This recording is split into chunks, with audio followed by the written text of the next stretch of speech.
Olá, sou Eduarda e serei a porta-voz do Grupo 7. Iremos falar sobre as questões do Exame Nacional de Desempenho de Estudantes, a questão 32 do ENAD 2019 e a questão 53 do ENAD 2008. A transformada de Fourier é uma ferramenta matemática aplicada em diversas áreas de conhecimento. Em sua versão discreta, é aplicada, por exemplo, no tratamento de dados da exploração do petróleo, na codificação do sinal de voz e na TV digital.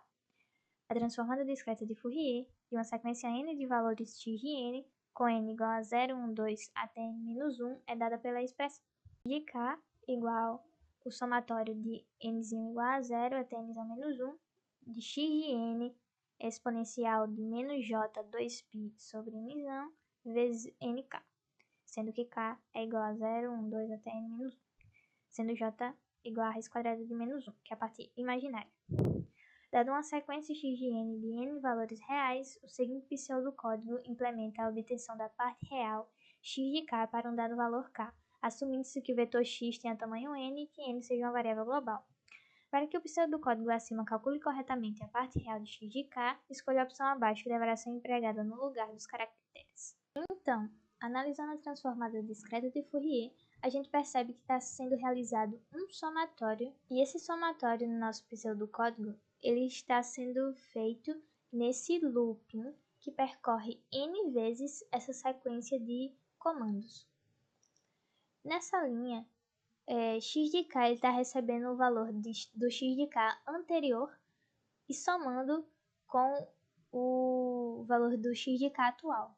No lugar desse espaço, a gente vai ter que colocar essa expressão contendo apenas a parte real. Para que isso seja feito, a gente precisa transformar essa exponencial utilizando a identidade de Euler. Antes de fazermos isso, podemos já eliminar a letra C, D e E, tendo visto que o fator que está multiplicando a exponencial é x de n e não x de k. Utilizando a identidade de Euler, é mais ou menos jθ igual a cosseno de θ mais ou menos j seno θ, na transformada discreta de Fourier, obtemos a seguinte equação. Como no enunciado se pede apenas a parte real de xk, então não necessitaremos dessa parte imaginária, restando apenas o cosseno de 2π sobre nk. Substituindo na transformada, ficamos com esta equação. Logo, a gente já obtém a resposta, porque no lugar daquele espaço do pseudocódigo, a gente deve colocar o valor de xn vezes o cosseno de 2π sobre nk. Então, a alternativa correta é a letra B. Agora vamos para a próxima questão. Um concerto de um famoso pianista com duração de 1 hora foi digitalizado e armazenado em um site de músicas clássicas. A faixa de áudio considerada para digitalização foi de 0 a 10 kHz, utilizando como taxa de amostragem 5 vezes a frequência de Nyquist e amplitude quantizada em 512 níveis. Para realizar transferências de dados desse site, o computador utilizado consegue manter uma taxa constante de 4 megabits por segundo. Com base nas informações acima, o tempo estimado em segundos para a completa transferência do arquivo para esse computador é: primeiro anotei os dados, a duração, a frequência máxima, que é 10 kHz, a gente vai ter que calcular a frequência de Nyquist, que é dada por 2 vezes a frequência máxima, a taxa de amostragem, que diz na questão que é 5 vezes a frequência de Nyquist, temos os níveis de quantização, n igual a 512, taxa constante, e chamei de ΔT o tempo de transferência do arquivo.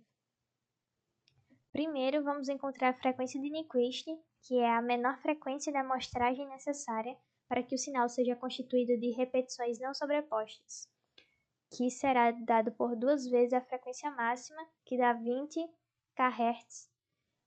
O próximo é a taxa de amostragem, que eu chamei de fs, que é 5 vezes a frequência de Nyquist, dá 100k amostras por segundo.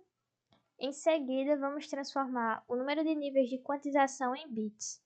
Como as amostras quantizadas elas são codificadas em binário e cada bit pode assumir 2 valores, 0 ou 1, utilizamos o princípio multiplicativo da análise combinatória para transformar os níveis de quantização em bits.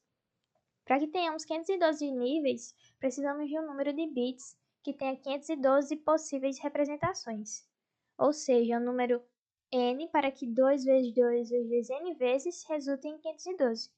Perceba que isso é o mesmo que encontrar n na seguinte igualdade. 2 elevado a n, que é igual a 512. Aplicando log nessa equação, a gente encontra que n é igual a 9 bits por amostra. A próxima coisa a se fazer é calcular o número total de bits a serem transferidos, que vai ser dado pelo número de bits por amostra, a taxa de amostragem e a duração. Substituindo os valores, temos o número total de bits é 3,24 vezes 10 a nona bits. Substituindo na fórmula para descobrir o tempo de transferência do arquivo, que será igual a n total sobre tal, vai ser igual a 810 segundos, que corresponde à letra B da questão. Obrigada pela atenção.